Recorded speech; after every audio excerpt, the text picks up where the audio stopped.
and Stewardship Coordinator at Connecticut Farmland Trust. And I'll just give you a brief introduction to Connecticut Farmland Trust. We are the only statewide nonprofit agricultural land trust in Connecticut. Very simple mission, and it's just to protect Connecticut farmland for farmers. We were founded in 2002 and are an accredited land trust, and that was recently renewed in 2023 as well. As of this year, we have preserved 75 farms over 90 different easements.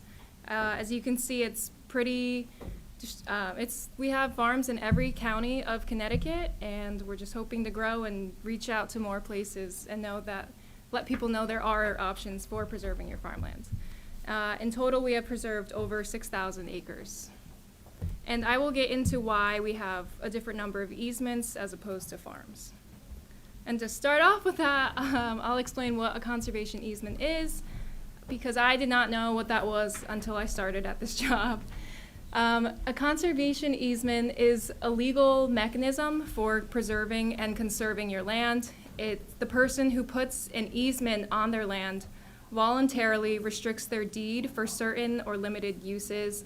This is the same thing as it's synonymous with selling your development rights for agriculture.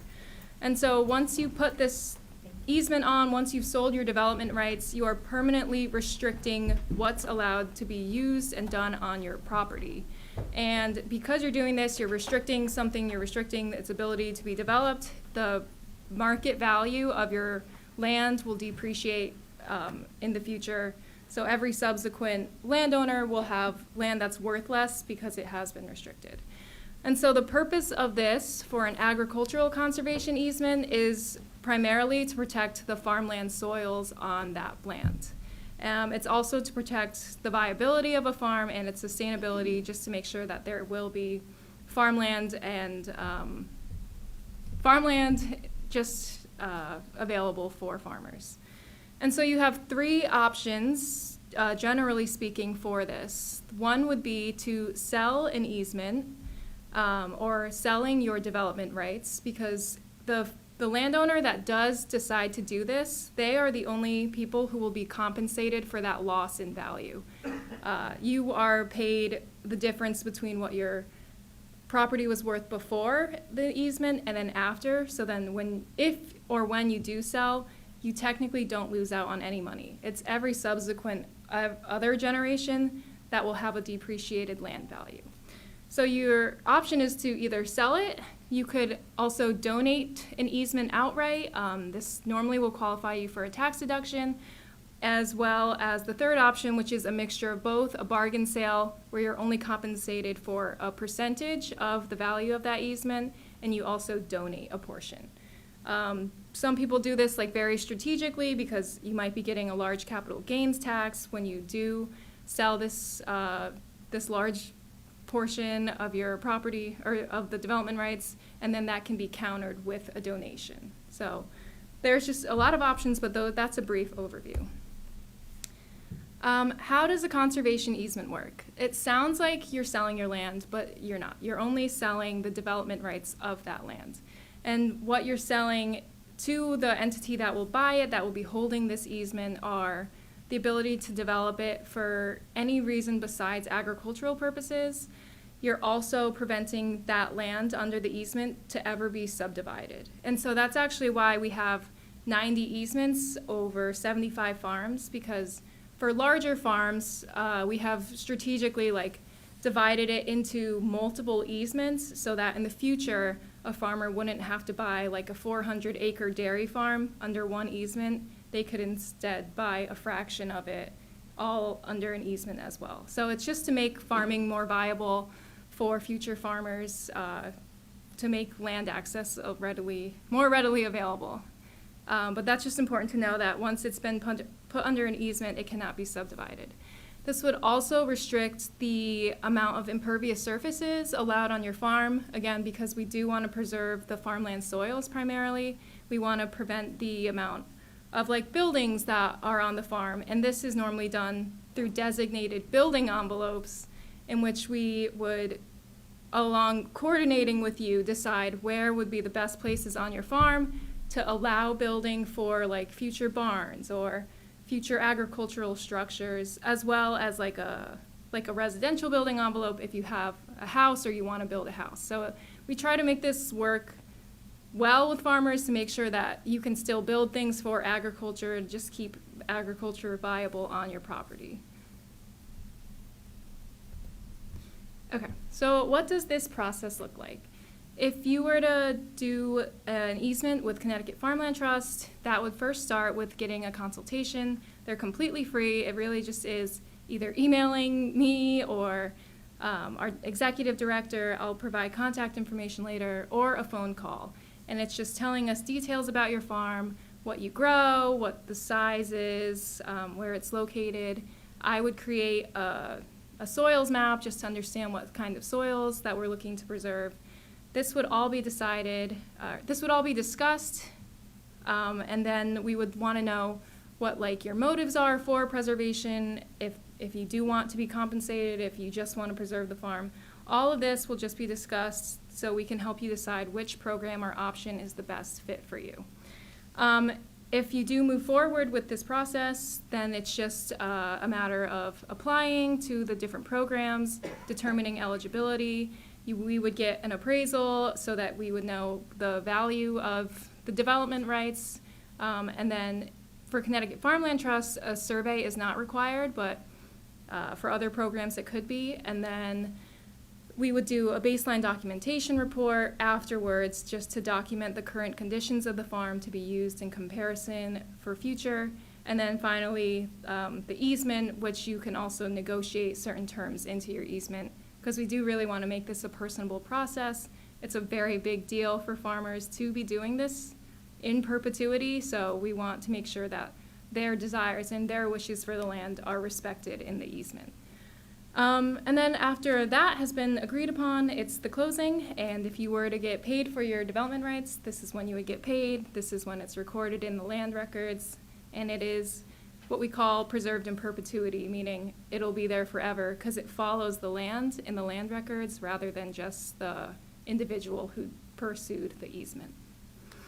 A big reminder there is that because it is forever, we really want people to take their time when they make this decision. We want them to think about all the different circumstances that could come up in the future, like, you know, if they did want a house on the land, where they would be going, as well as just like if you want private access or public access, all of these things. We are more than happy to walk you through it and just answer all your questions before we finally settle on the permanent document. So for us at Connecticut Farmland Trust, because we are an extremely small nonprofit, we oftentimes work with a lot of different partners to close on an easement. This is for funding purposes, this is for staffing purposes. We primarily work a lot with donated easements, but when we partner with other entities, we're able to like access funding for these easements. And so our biggest partner historically has been the Department of Agriculture. We've worked with the Department of Energy and Environmental Protection, and we've also worked a lot with federal agencies, specifically the USDA and NRCS. I would talk more about them, but we are up in the air about what's going on with them, so yeah, never mind. But also, we really look to municipalities and local land trusts to kind of locate projects where people know of farms that want to be preserved, and then they'll just funnel them toward us so we can begin that conversation, and then they'll help us with the due diligence processes of it. And then sometimes to acquire the funding for it, we work with foundations and other private funders to really fundraise to preserve that farm. I wanted to do a deeper dive into the Connecticut Department of Agriculture's program. They are our largest partner, and we always recommend pursuing them first so that you can be financially compensated for your easement. We'd be more than happy to do just a donated easement, but farmers put in a lot of work to grow food for everyone in this country. Why not get paid for something too, for keeping land in farmland? And so the Connecticut Department of Agriculture has two programs, one being the Farmland Preservation Program, their traditional program. The second being Community Farms Preservation Program. This is normally for smaller farms that are food producing. To start, you would fill out an application online on their website, or you could print it out and mail it. They will determine your eligibility. They'll get back to you in 1 to 2 months on whether or not you'd qualify, or if you didn't, they might tell you what you would need to qualify, and then they might also suggest other organizations that might be able to help. But if you are approved, you would then continue with a configuration visit. They would determine your boundary, the borders of the property. They would pay for the survey and the appraisal, and currently the commissioner has agreed to pay up to 100%, pay 100% of the up to 100% of the appraisal, and then the same thing, a BDR, baseline documentation report, and closing. And so, in my experience, a lot of people are very surprised that programs like this exist, because not only are they covering like every single expense to get this done, you also get paid out for your development rights.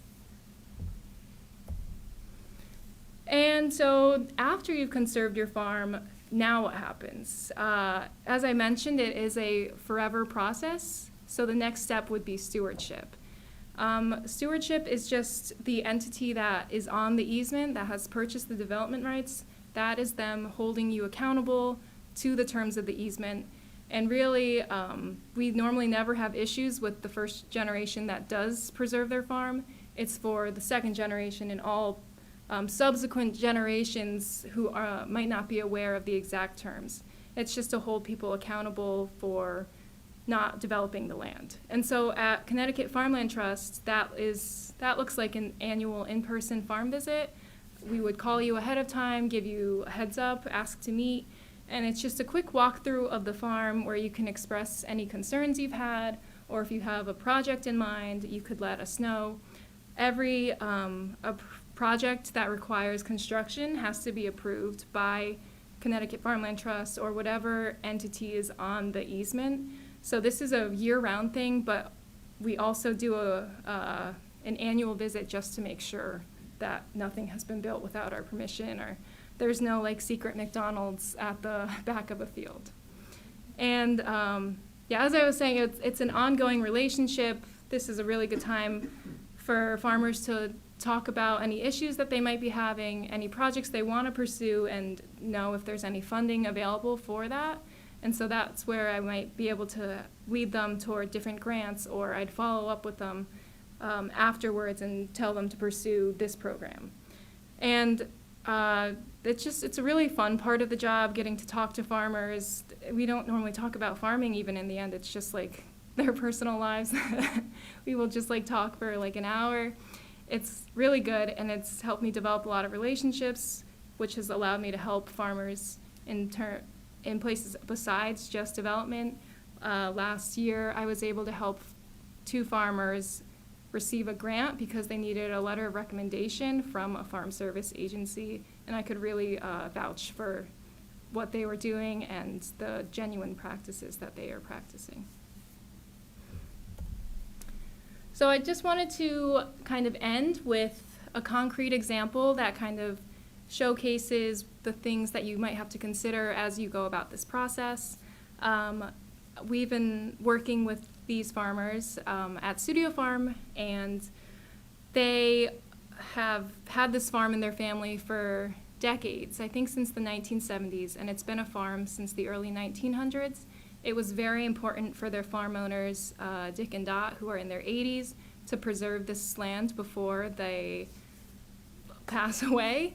And so they first tried applying with the Department of Agriculture.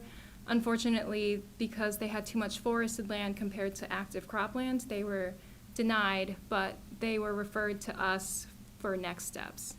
And so we were able to talk with them, talk about options for donations, talk about a bargain sale, we talked to them about pursuing federal funding, and they were really just able to understand a lot more about their options and different things that they should consider before they actually write or sign an easement. And so even though they really wanted to preserve their farm, their son, they have 4 kids, 3 of them which will continue farming, and they really wanted to make sure that their kids would receive some kind of payout for their easement. And so that's why they decided not to just pursue a donated easement either, even though their ultimate goal is to preserve the farm. And so they've just been a pleasure to work with. They've asked all the right questions, and I just wanted to kind of reiterate that we are a small nonprofit and we're willing to do that for any farmer that approaches us because we have the time and we really want to make sure that the option that they end up choosing fits for them.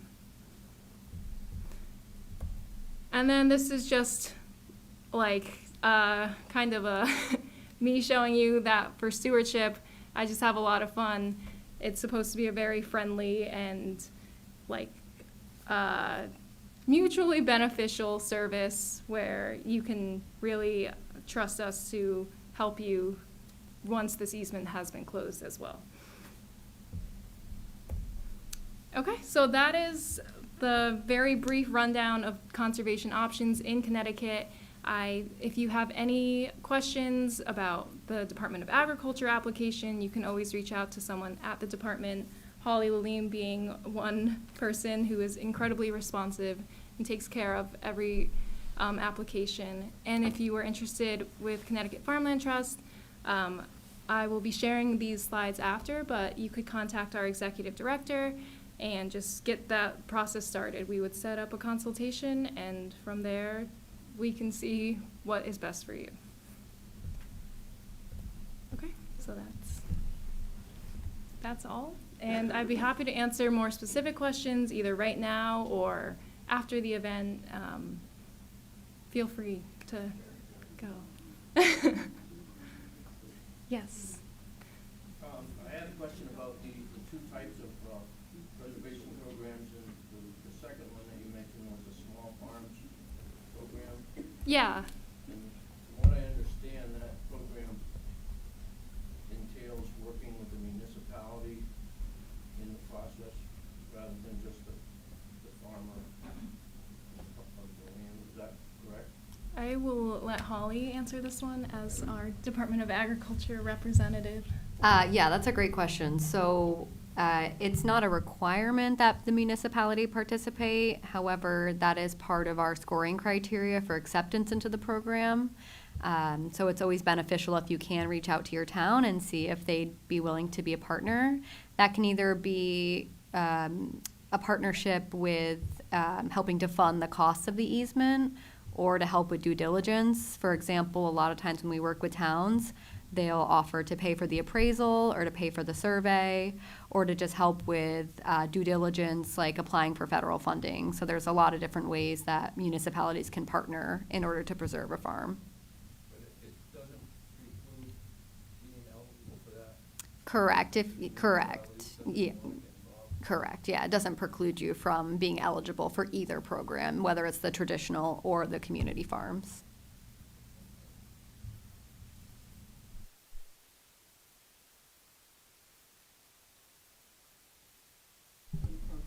I'm realizing I'm supposed to repeat the question for people online. So the question was, is there a minimum number of acreage? For Connecticut Farmland Trust, definitely not. Our smallest farm that we've preserved is 5 acres large. For the Department of Agriculture, there's no actual set minimum, but because of like limited resources and limited resources, sometimes they have to prioritize larger farms. And so for like the traditional farmland program, that it normally amounts to farms around 30 acres and above, but the community farms program is supposed to be a catch-all for farms that slip through that. Yeah, I would just add that there isn't any minimum requirement, and it really has a lot more to do with the amount of open cropland that you have and what soil types you have on your farm and what the current farming practices are, what sort of production you have. Just a reminder for the community farms preservation program, that has to be a food producing farm. So whether that's fruits and vegetables, livestock, eggs, something that's, immediately food producing. So like a Christmas tree farm, or something that's just hay, wouldn't be eligible for that community farms program. Is there a limit to Nope, there's no like income or gross revenue that has to be achieved in order to apply. No. And a lot of farms that apply, they may be leasing their land to another farmer, and that's perfectly fine as well.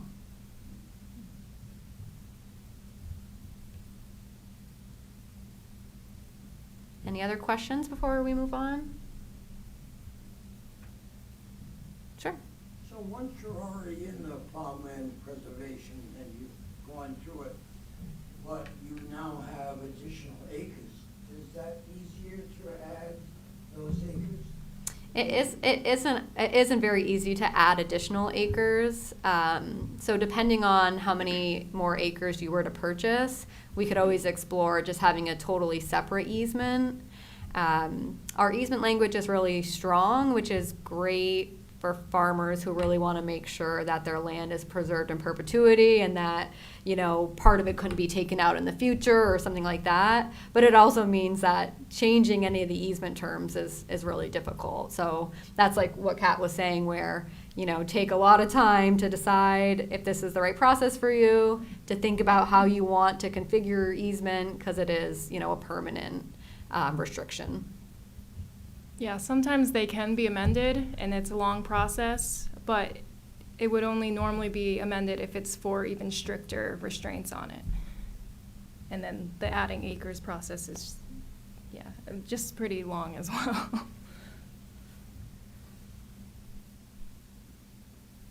Yeah, in the back. In Killingly, we have an open space land acquisition committee, that there's some funding available in Killingly that might help with some of these issues. Yeah, for sure. We've definitely done partner projects where the town has contributed like 30-40% if, because we've done a program that gets us 50%, and so the towns have been very beneficial in meeting the 50% match requirement. So it's definitely worth it to ask your local town if they have funding for open space conservation or funding for ag conservation as well. Okay, well, if there are any specific questions about your specific farm, I'd be happy to answer them at the end, or if you want my contact information, I have a card up front, and Holly, I'm sure, is the same, Yeah. to talk about the Department of Agriculture's program as well. So I'm going to pass the computer to Amelia, who will get started on soil health.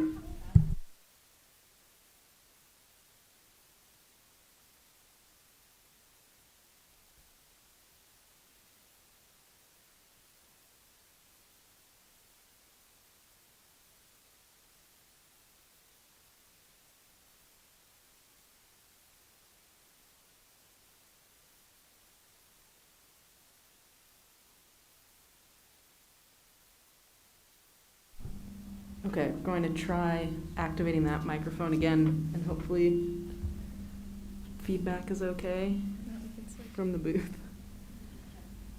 I can switch microphones too. That sounds like it's okay, yeah? Okay, hello. I'm Amelia Magistrali. I'm the soil health educator with UConn Extension. It's a new role to UConn Extension. I started in May, and this role didn't exist before I started. So it's something that has grown in interest in general to focus on soil health as an extension area, and the fact that I'm here is evidence of that. And I was asked to talk about some soil health management strategies, but then also think about what resources are available. Either grants and soil health and conservation overlap a lot, so lots of it's like conservation funding, but also resources for training and education that also relate to these topics. So starting just with making sure on the same page in terms of definition. So the USDA definition is that soil health is the continued capacity of soil to function as a vital living ecosystem that sustains plants, animals, and humans by performing 5 essential functions, which are regulating water, sustaining life, filtering potential pollutants, recycling nutrients, and then providing physical stability and support.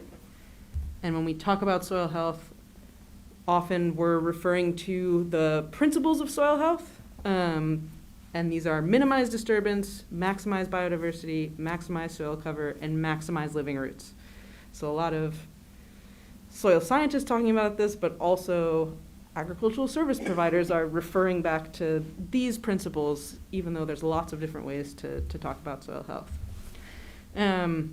There are other indicators besides these examples of indicators of soil health. I tried to focus on physical ones that we can observe in situ. There would be an entirely different presentation about soil health indicators based on testing and assessments. But observationally, we can tell that there's issues with soil structure if there's hard, cloddy soil, and then that resulting in poor seed beds. If there's rutting and ponding, so if we've got surfaces that are ponding after rainfall, or if due to traffic we end up with rutting and ridges, runoff and erosion follow along with that as well. Similarly related to soil structure, being able to respond to big weather events. And then if it's dry and we get soil crusting, that also indicates the soil's ability to retain moisture. And ultimately, poor plant growth can be related to many things. One amongst them is soil health and how we're looking after it. Lots of benefits to managing for soil health. This is not all of the potential benefits, but a lot of what we think about is related to nutrient and water availability and managing those kind of big weather events. So improving the soil, reducing compaction, resilience to those weather events, avoiding erosion and loss of nutrients and water, and then also just benefiting soil biology and the soil food web. If we're improving and maintaining that soil food web, it can reduce weed, pest, and disease pressure. And there's also mitigation properties to soil. Soil can be a carbon sink and sequester carbon. And ultimately, if we're managing our soil well, it can help reduce inputs and costs. This table, hopefully, you will think of as a nice resource to have when you get these slides afterwards. I know there's a lot of information there for right now, but it's designed to kind of look at different management strategies that we often use and employ on farms and highlight how they have the potential to improve or degrade our soils. It's not a black and white, good and bad. It just depends on the context and how we're using them. And then based on something else I had prepared, there's also kind of a climate smart or soil health approach in terms of certain management practices that we associate with improving soils. So tillage comes up a lot when we think about maintaining soil structure. And there are ways that using tillage can improve soil health. We can use it to incorporate organic matter. We can use it to control weeds, which we often want to do, if not always want to do in our systems. But we also know if we over-cultivate, there are risks of degradation. So we can increase the risk of erosion and compaction. We can create a plow pan that prevents roots from getting down further into the soil and overall disturb soil biology. So then the ways we can approach that is consider no-till approaches if that will work for our system, or reduce till. And then if we are cultivating a sloped landscape, think about how we work with the slope to avoid erosion. So cross slope cultivation rather than creating a hillside where all the nutrients will kind of run off because we've created that pathway for water to move. Livestock is another one where there are ways we can improve our systems with livestock. We can add fertility and organic matter and nutrient management overall, benefit soil microorganisms, but also there's risks of compaction, erosion, and pollution. So in terms of soil health, a lot of the language and recommendations are around pasture management and grazing. And I'll talk about cover crops. You can also use livestock to help manage your cover crops. So just to highlight, there's ways we can improve and degrade with different practices. And I'm going to now just highlight some. And for some of these, you might be very familiar, some you might not. And I am very happy to talk to you afterwards about any of this. And I will, the reason I'm focusing on a lot of these is There are opportunities through grant funding, particularly for conservation practices, that overlap with adopting some of these practices, but you can also just decide to make a shift if it sounds like it would fit your system regardless of that. So in terms of erosion control, this overlaps a lot with tillage, trying to reduce compaction and runoff. There's that cross-slope cultivation, as I described, or contour cropping is another way of almost like terracing the landscape. And depending on the scale, there's different things to help us with no-till or reduced till. So might be using direct seeding, direct drilling equipment, but also on other scales it might mean using mulch to suppress weeds or tarps to be able to manage weeds and other growth like cover crops that you want to terminate. So there's different options depending on the context. Cover crops get emphasized a lot, not just by folks like me, but also by grant funding programs, because it really helps with this avoiding fallow periods. If used correctly, they can be used to suppress weeds, and really if we're using a diverse mixture with legumes in particular, we can also add fertility to our systems. There's ways to continuously have growth by interplanting, depending on the kind of things you're growing. So corn silage in particular is one that can be suitable to interplanting because the corn can get away while the cover starts to cover the ground and will remain there after harvest. And then in smaller systems with beds, there's ways to use pathways as cover so that you're helping with compaction even from foot traffic. Just growing cover crops is not a management strategy on its own because you do need to think about how to terminate them, how to manage them, and this, again, really varies based on the type of system. We want to be able to manage it to allow the crop to grow afterwards, but it also provides an opportunity to incorporate organic matter and green manure. So there's lots of different strategies for this. So roller crimping, and that can be done in alongside spraying with glyphosate and then roller crimping. I know of some organic farmers who will roller crimp and then still chop it to break up that material and leave it as a mulch. You can, on some scales, use tarping or plastic to terminate cover crops. And then, as I said, you can use livestock to manage and cut back cover crops as well. So it depends on the system, and it depends on what you have access to as well. We want to build organic matter for soil health to increase nutrient and water holding capacity. It can provide fertility as well. Can use them to suppress weeds. So I like emphasizing natural mulches as much as possible, but there are plastic mulches and biodegradable mulches, so there's thinking about the trade-offs of what works best for what you're trying to do. And as I said, cover crop residue fits into this mulching category as well.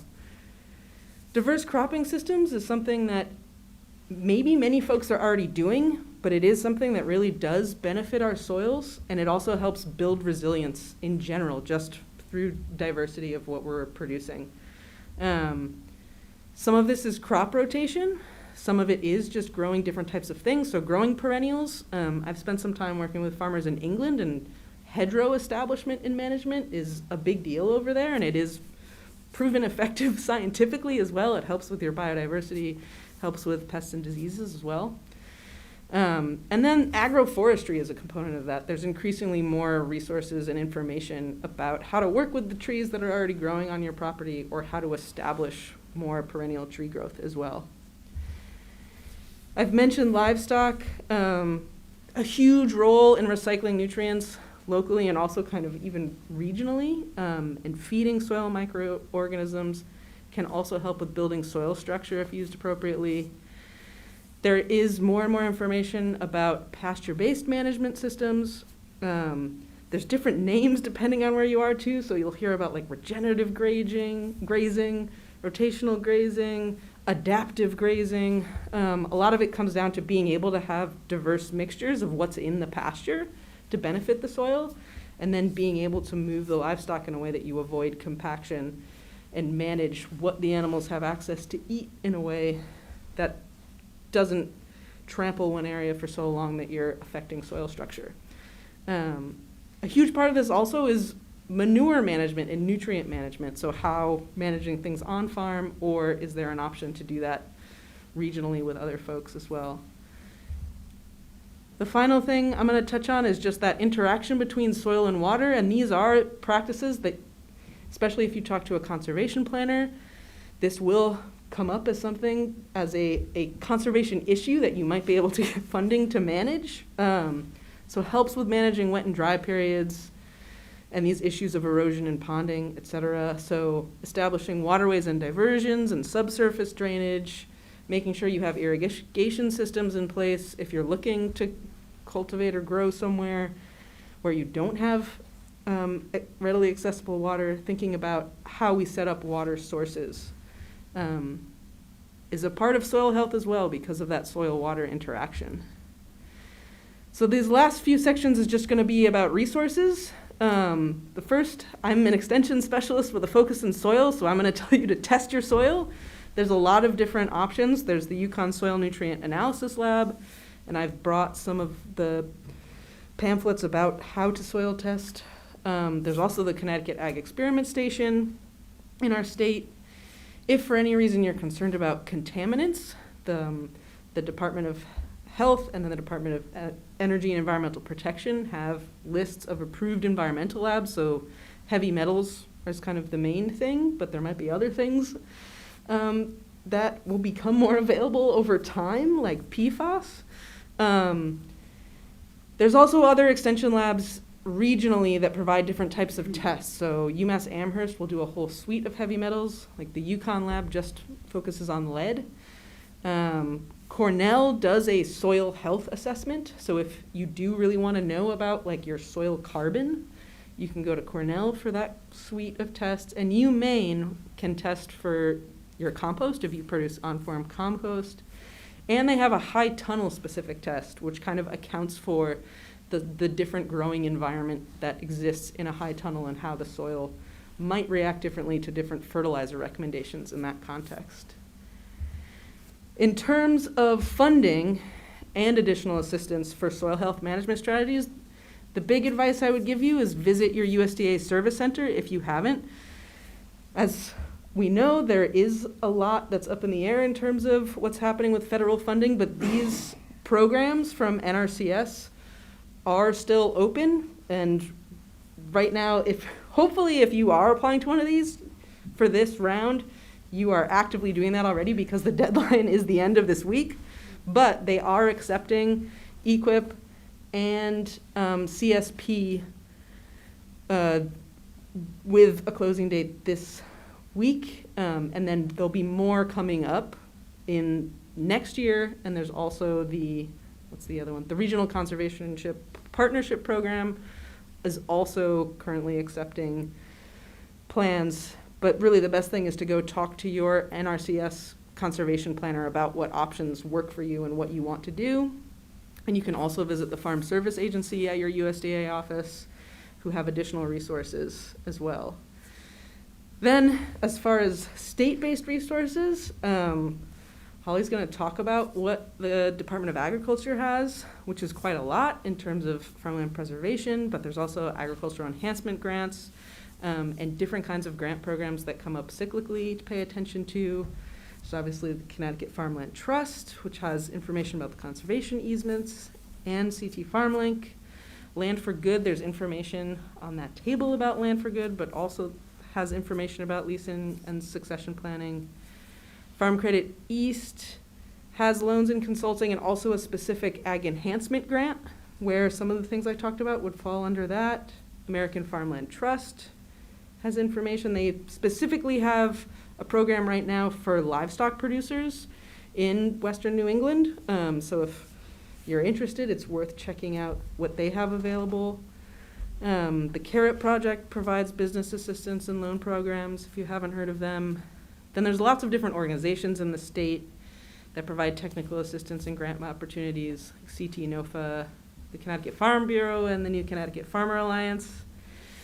Connecticut Resource Conservation and Development has lots of different training and programs, and they specifically have an equipment sharing program that includes some of the equipment that I mentioned, particularly like no-till drills, and they have, I believe, also different ways of terminating cover crops as well, with hubs throughout the state.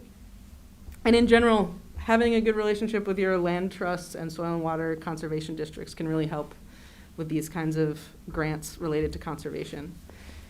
Because I'm a part of UConn Extension, I have information about our programs. So Solid Ground is for new and beginning farmers with a pretty expansive definition of what it is to be a new and beginning farmer. They specifically have a climate smart adaptation strategies course that the last cohort for this year is starting next week, and you are eligible for a micro grant if you complete that course. They also have a land ownership readiness course that the last cohort starts next week.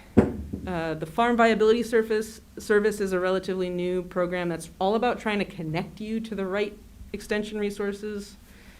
And then generally, integrated pest management covers a lot of soil health resources, especially considering my role didn't exist until this past spring. A lot of the historical resources sit with them.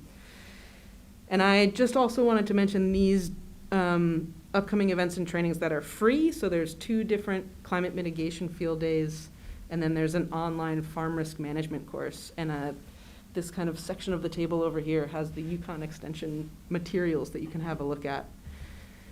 The final thing I'll say is, as I mentioned, I'm new, and soil health programming is brand new, and I have just started circulating a survey this week. So if you have things you'd like to share about what kind of resource, what kind of information, what kind of events you'd like to see from the soil health program, this is your chance. So you can do it online. I did print out some copies as well.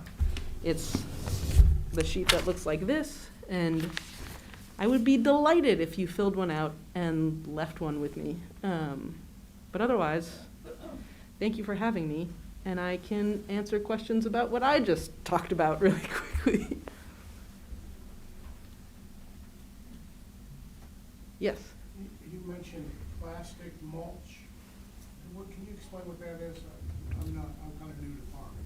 Yeah, so plastic mulch, I know, I don't think I included a photo, but it's basically like kind of tarp-like plastic that you can spread over a bed, and it'll prevent weeds. So yeah, solid piece of plastic. There are biodegradable forms of plastic mulch, and I know the vegetable extension specialist, Suresh, has done a lot of work of studying biodegradable plastic mulch.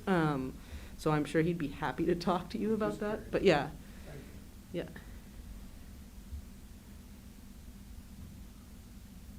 Yeah.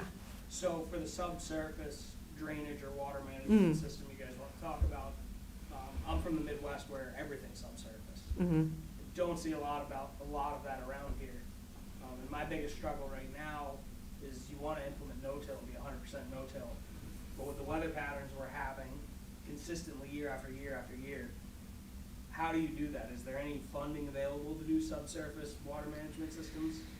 Yeah. Things like that? That would be the kind of thing to talk to your NRCS conservation planner, because the way they can fund things is if there's a conservation issue and water, like either you have like a high water table or you do see surface water or it's not draining where it should, is something that could fall under one of their conservation practices to put in subsurface drainage, or another conservation practice that'll help with how water moves. But in general, you're right in terms of like no-till doesn't work for every situation, and like the timing has to be right and the weather conditions have to be appropriate as well. And some of that also takes time. So there are lots of examples of folks adapting to new practices where they don't actually see the result of how it's benefiting the soil and how the soil is able to handle water until That's been taking place for a few years. But yeah, I guess going back to what I said in the first place, talk to your local conservation planner, Okay. because they'll be able to answer that question pretty quickly.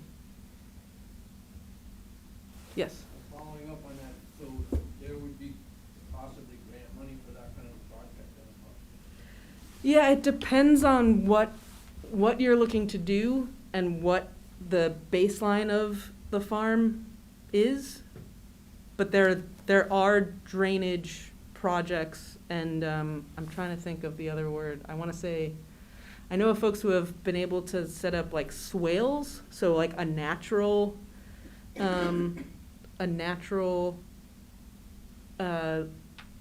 I'm like thinking of like the British terminology rather than like what people call it, but Whales against okay, great. So yeah, and then that falls under other things depending on what you're establishing in the swale too. Like there's ways to access funding for like setting up pollinator and native species too, depending on what you're doing. But yeah, there are options.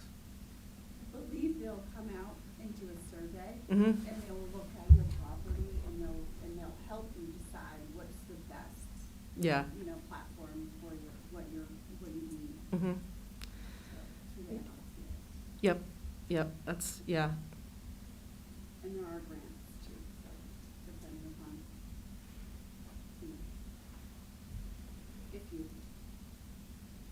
if you are eligible for it, essentially. Yeah. No, thank you. Any other questions? Cool.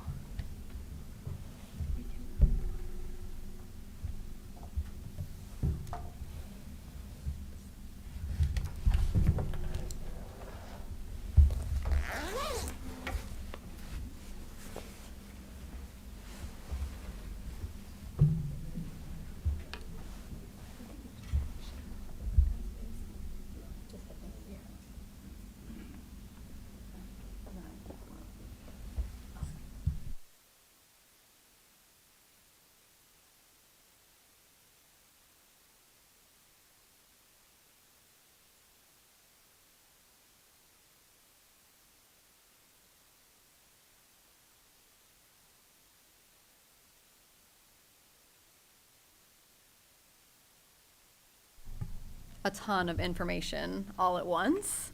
So yeah, we appreciate you being here, sitting here, listening to us. My name is Holly Lalim. I work for the Connecticut Department of Agriculture. I am mainly focused on the Farmland Preservation Program, but I do also interact with our department's grant programs. So that's most of what I'm going to cover for you folks tonight. But I did just want to, follow up with Kat's excellent overview of the Farmland Preservation Program and kind of put it in the context of the State Department of Ag program. So we have a Farmland Preservation Program that's been around since the mid-1970s. We currently have a total of 442 farms that are preserved across Connecticut. We cover a little over 50,000 acres. More information about our program can be found online on our website. An application form can also be found there. But I also have printed out some hard copies of applications, which are up on that table. If you're sort of new to the idea of conservation and just want some more information, there's also these guides on the front table. They're called Conservation Options Guides for Connecticut Farmland. That gives a really good overview of what easements are, what different programs are available in Connecticut, and things to consider if you want to preserve your farm. So I definitely recommend picking up one of those copies. And of course, I'm always happy to chat with folks who are interested in the program and answer any questions that folks might have. Sure, yeah. How do you interact with the county agent? So you can call me. I have a business card up there that has my phone number on it. You can also shoot me an email. We have a general phone number on our website. But yeah, the best way to get in touch with me is give me a ring on the phone or give me an email. How do you interact with the county agent? You ask them to go out and help you when you're making surveys or something? You mean with like the NRCS folks? I'm sorry, maybe I don't understand the question. But we still had a county agent for agriculture. You are it, right? Yeah, I'm with the Department of Agriculture, correct. Yeah, so we can chat after maybe, and I, You're the county agent. yes, yes. And how does he interact with you? Yeah, just calling or, There used to be county agents. oh, I see. Individual counties. So now we're not really separated out by county. We sort of cover different parts of the state. So I mainly cover the eastern part of the state, all the way from Putnam down to Stonington. One of my colleagues covers the Connecticut River Valley, and then another one of my colleagues covers western Connecticut. So you would call one of us, depending on what part of the state you're in. So we just know you by a different name. Just know me by a different name. Yeah, sorry about that. I've only been with Department of Ag since 2020, so we've kind of moved away from county agents since then, and now we just have folks that cover different areas of the state. Thanks for the assistance there. So yeah, I am going to cover Department of Agriculture specific grants. We have quite a few different grant programs. I'm not going to get into the weeds on each one because this is, like I said, a lot of information being thrown at you at once. But if you want any more information about these grant programs, there's a sheet up there that lists all our different grant programs and who to contact. You can also contact me and I can put you in the right direction.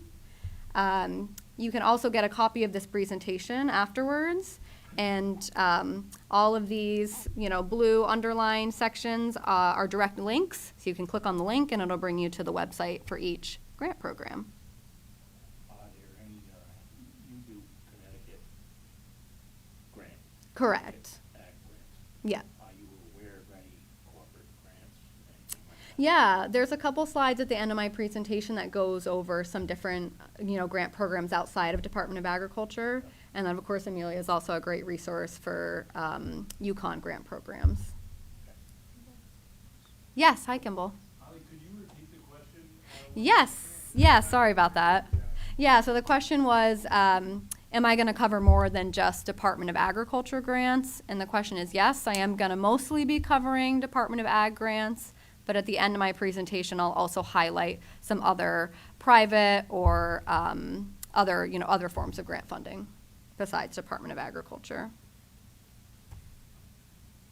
Okay, so the first grant I want to cover is oh, sorry, wrong slide.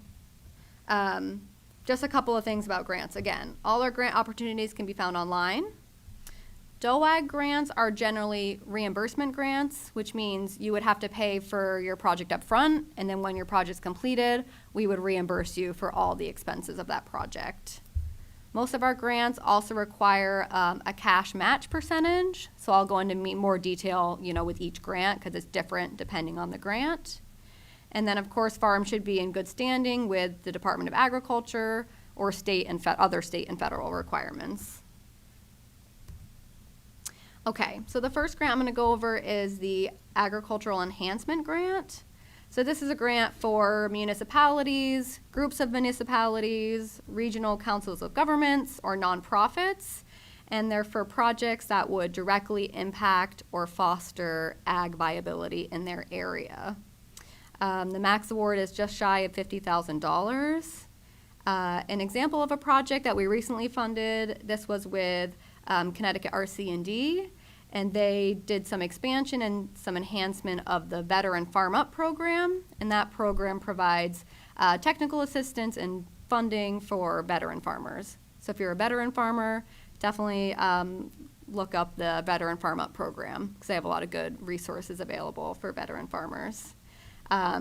That application is currently open. It is due on Friday, so it's a short timeline if you're a municipality or a nonprofit that's interested, but it is available, and my colleague Allison runs that program, so her contact information's there for you.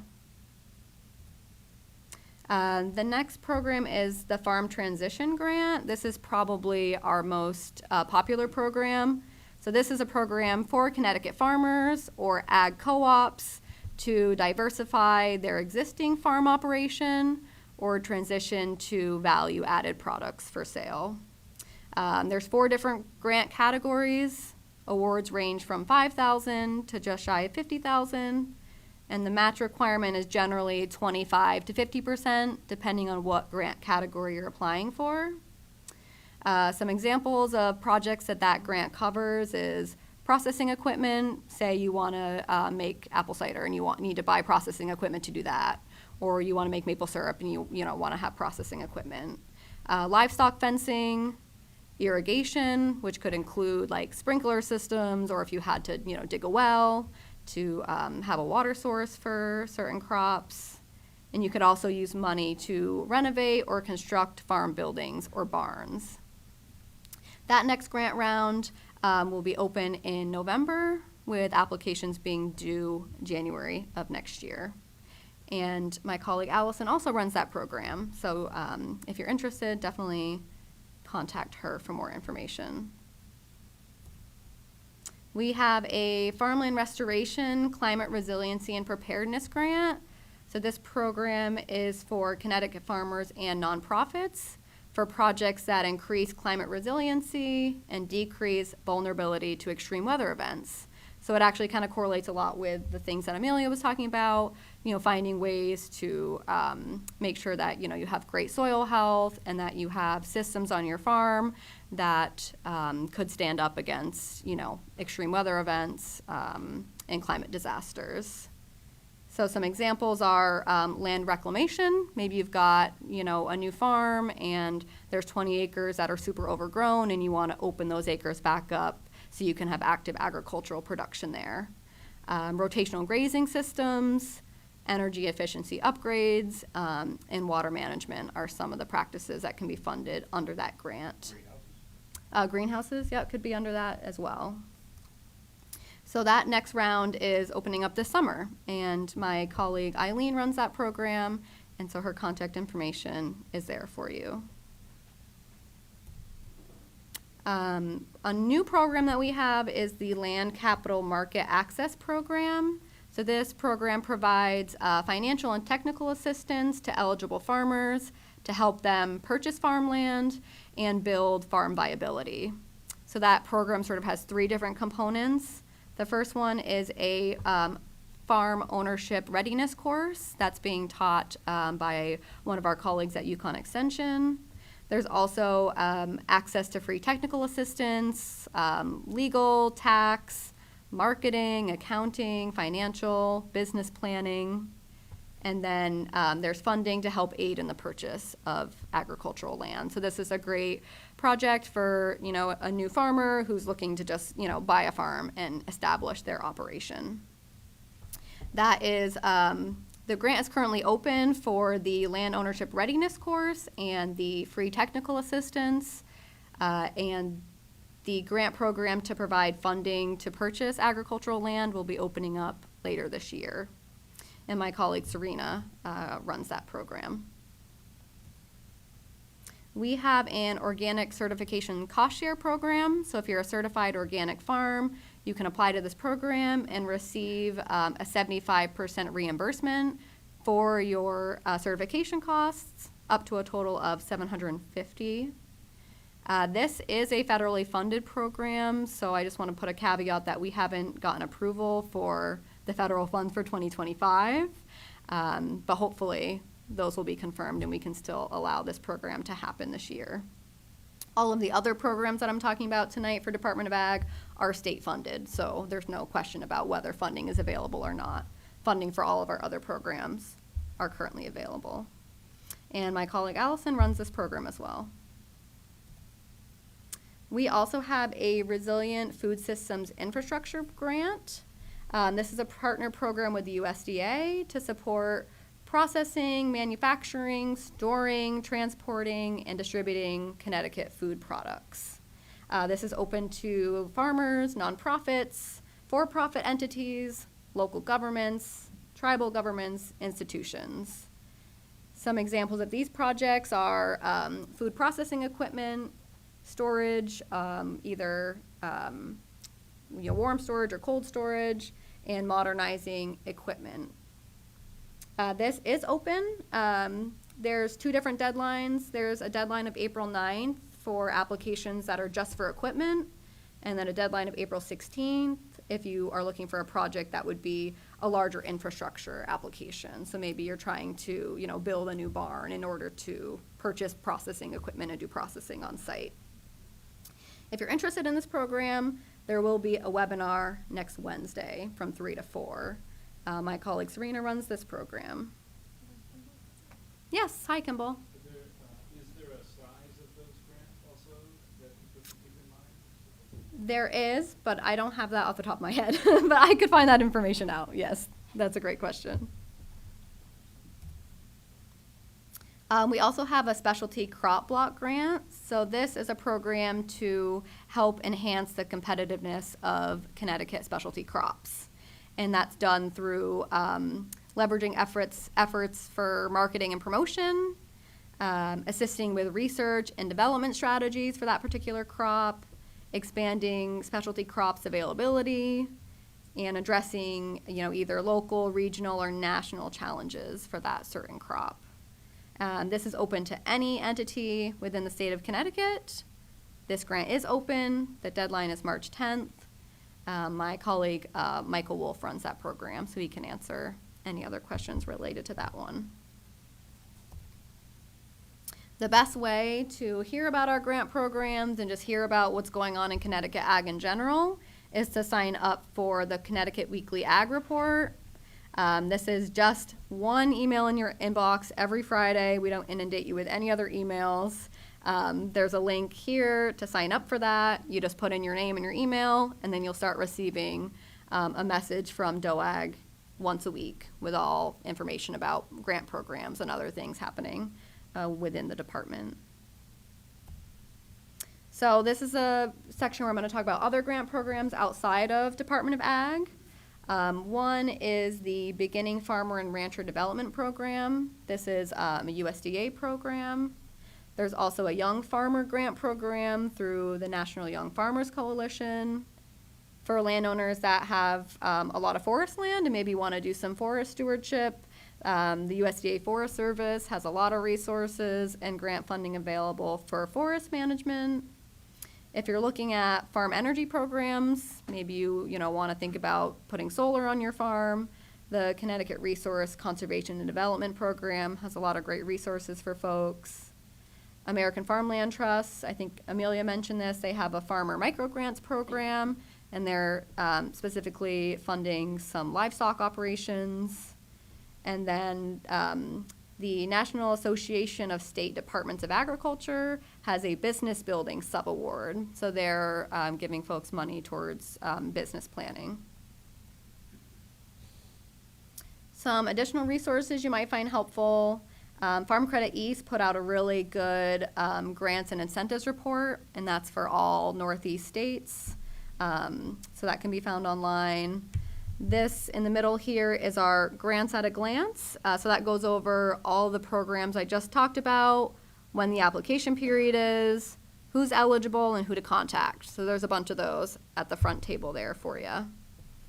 And then DoAg, in cooperation with UConn, the Farm Bureau, and the New Connecticut Farmers Alliance, put together a resource hub online for growing a farm business in Connecticut.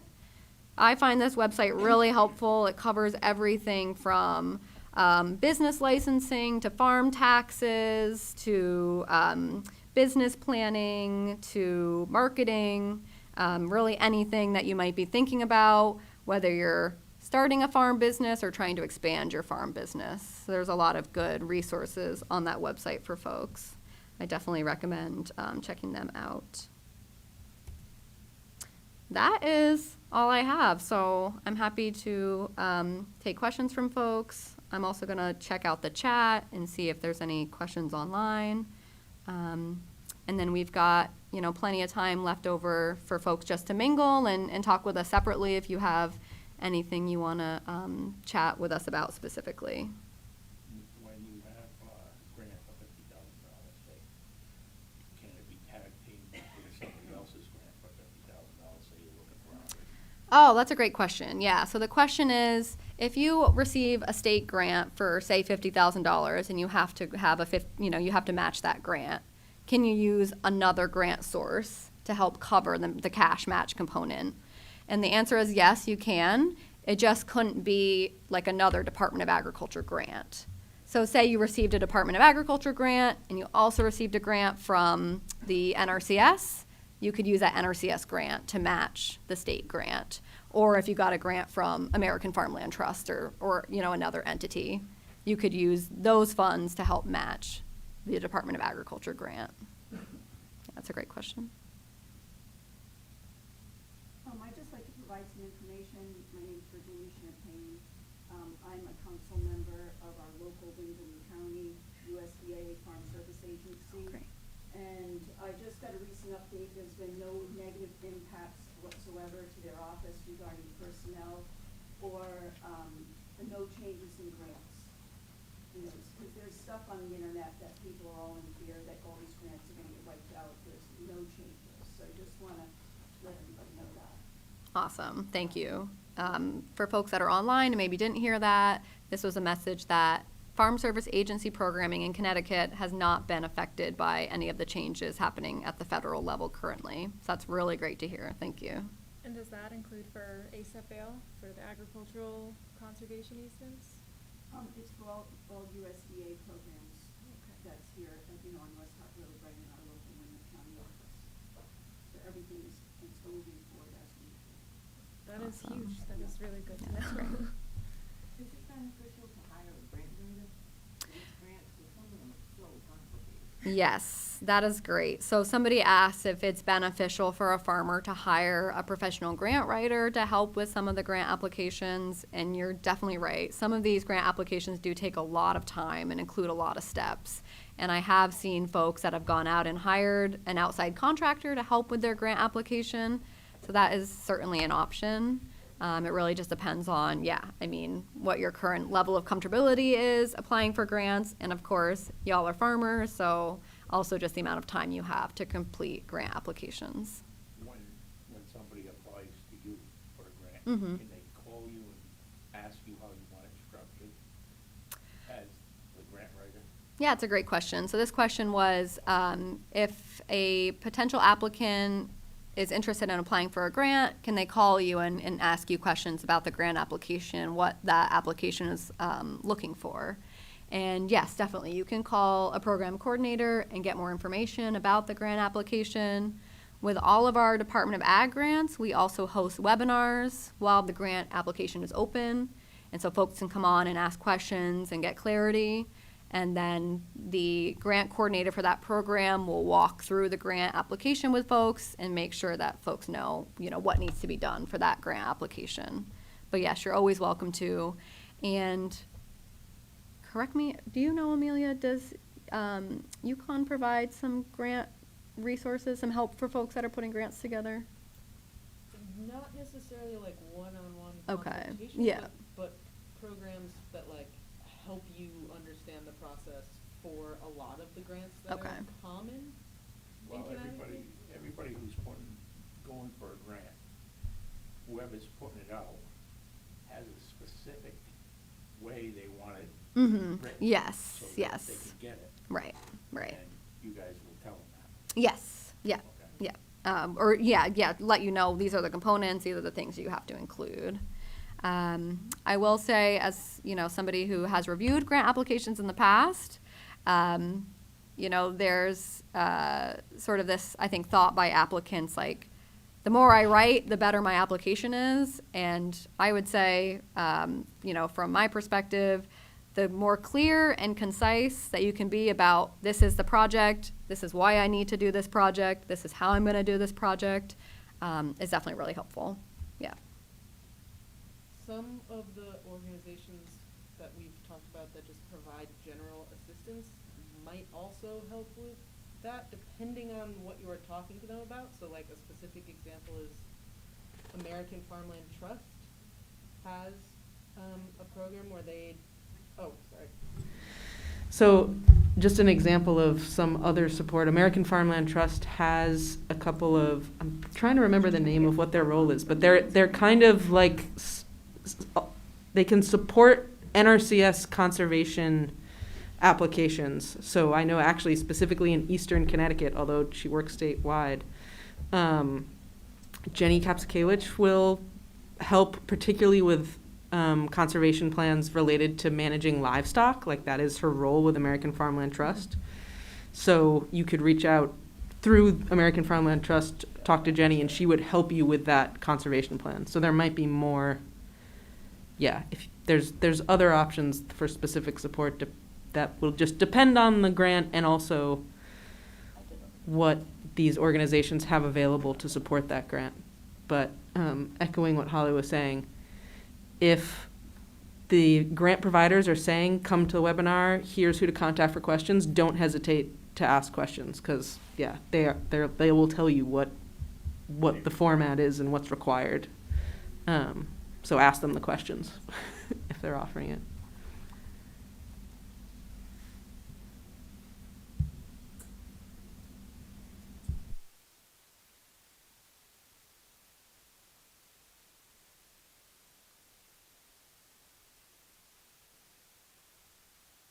So, yeah, you go ahead.